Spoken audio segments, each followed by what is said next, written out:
Hi hello welcome to 6 ఇంగ్లాండ్తో 5వ test match జరగనుంది. ఇక ఈ నేపథ్యంలో టీమిండియా స్టార్ ఆటగాడు కేఎల్ రాహుల్ ఈ మ్యాచ్కి దూరమయ్యాడు. ఇక హైదరాబాద్లో జరిగిన తొలి టెస్ట్ మ్యాచ్లో రాహుల్ గాయంతో బాధపడ్డాడు.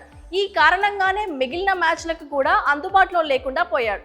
ఇప్పుడు చివరి టెస్ట్ మ్యాచ్ నుంచి కూడా తప్పుకున్నాడు. ఇంగ్లాండ్తో జరుగుతున్న 5వ టెస్ట్ మ్యాచ్కు దూరమైన కేఎల్ రాహుల్ ఇక ఇండియన్ ప్రీమియర్ లీగ్లో ఆడాలంటే ఫిట్నెస్ టెస్ట్ చేయించుకోవాల్సిన అవసరం ఉంది. అంటే బీసీసీఐ నిబంధనల ప్రకారం గాయపడిన భారత్ జట్టు ఆటగాళ్లు ఐపీఎల్లో పాల్గొనాలంటే జాతీయ క్రికెట్ అకాడమీ నుంచి ఫిట్నెస్ టెస్ట్ సర్టిఫికేట్ పొందాలి. దీని ప్రకారం ఇప్పుడు ఐపీఎల్కి ముందు కేఎల్ రాహుల్ తన ఫిట్నెస్ నిరూపించుకోవాల్సి ఉంది. ఈ టెస్ట్లో రాహుల్ విఫలమైతే ఐపీఎల్కు దూరం అవుతాడు. తద్వారా ఐపీఎల్ ప్రారంభానికి ముందే కేఎల్ రాహుల్కి అగ్ని పరీక్ష ఎదురు కావడం ఖాయం.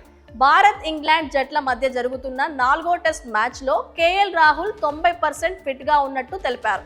అయినప్పటికీ నొప్పి కొనసాగింది మరియు అతను లండన్లోని ఒక ఉన్నత వైద్య నిపుణుడిని సందర్శించారు.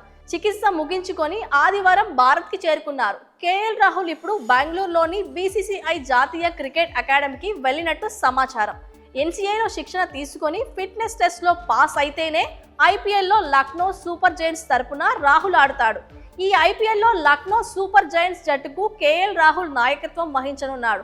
అతనితో పాటు నికోలస్ పూరన్ వైస్ కెప్టెన్ గా కనిపించనున్నాడు.